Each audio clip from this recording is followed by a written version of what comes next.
तुम सबसे भिड़ना महंगा पड़ा।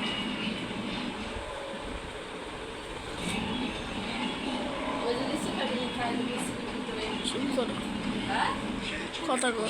हमारा नहीं जाने देंगे एक को भी नहीं। रोटी समझ गए। सॉरी तुम नहीं जा सकते। चलो तो आप बताए।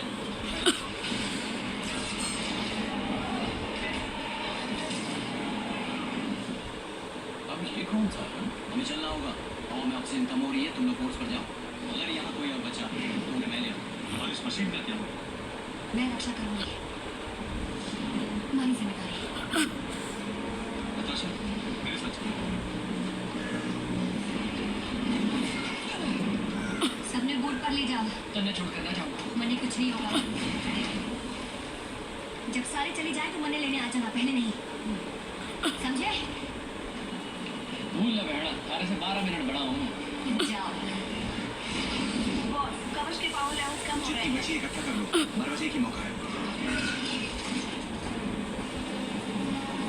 समझ गया मुझे क्या करना है। वो डाइनिंग रूम, अगर मैं उसकी एक दीवार तोड़ दूँ तो लौरा के लिए एक बड़ा कमरा बन जाएगा। एक पार्टीशन डाल दूंगा जिसमें वो बच्चों का शोर